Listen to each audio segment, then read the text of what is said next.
Mahigit 30,000 ang acquired properties o foreclosed properties ang ipapasubasta ng Pag-ibig Fund. May mga unoccupied properties, gagaya na ng panalunan ni Chris, pero meron ding occupied o may mga nakatira.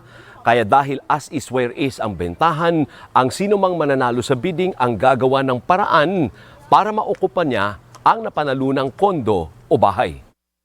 Mula ngayong araw hanggang December 14 ang super sale ng Pag-ibig Fund. Aabot ng 40% ang diskwento sa mga occupied units at 35% naman sa mga bakanting foreclosed property.